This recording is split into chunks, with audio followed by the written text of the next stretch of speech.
Mr. President. Senator from Alaska. Well, Mr. President, I am very pleased that we are at this point.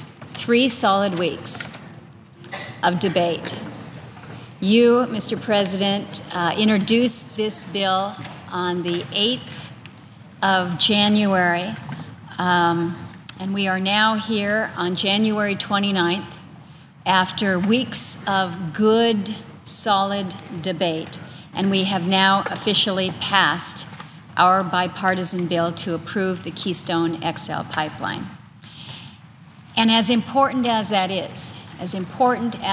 is for jobs in this country, for energy security, for good trade relationships with our neighbor in Canada, for all the right reasons, it was important that we pass this legislation in front of us today. But we also did another thing in this chamber these past few weeks, and that was really getting to the point of returning to what we call regular order around here. The Senate has been given the title of the world's most deliberative body. And I think it's fair to say that in recent years, we haven't really worn that title very well. We have not been able to engage in the deliberation, in the debate that I think members of the Senate expect and that members of the public at large expect.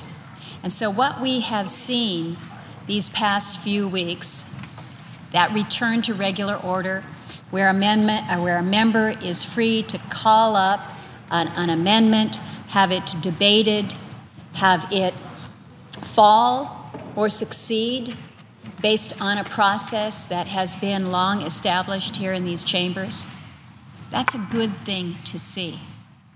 And boy, did we have our share of ideas. By last count, I think there were close to 250 amendments that members had offered up from both sides of the aisle. That's a lot of ideas. That's a lot of pent-up demand, if you will, on energy-related legislation. And all in all, we voted on just over 40, I believe the final count is 41 amendments that we had separate amendments on. We've made a lot of the statement that we have surpassed, with just this one bill in this 1 month, all of the recorded votes that we had throughout 2014. In fact, we've surpassed it by nearly 3 times more than all we had in 2014.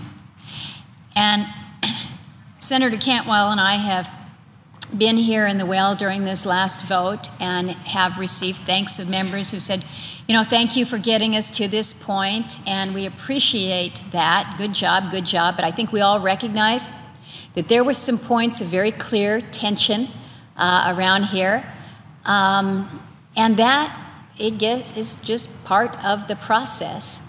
But fortunately, cooler heads prevailed. We were able to come back together. We were able to get the process moving forward and keep this bipartisan coalition intact.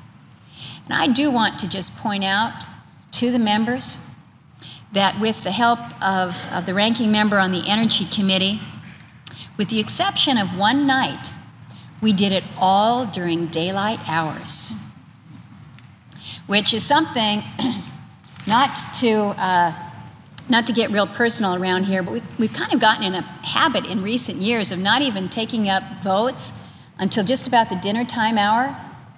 I don't know about the rest of you, but when I call the family in for dinner, you kind of expect that this is dinner time. So I'm pleased that we were able to work with everyone's schedule, move through amendments in a fashion that was reasonable and was structured. Yesterday wasn't exactly convenient in the numbers that we processed, but we did it. And so I appreciate the great level of cooperation that we have. It's not easy to start out a new Congress in a new majority as the manager of the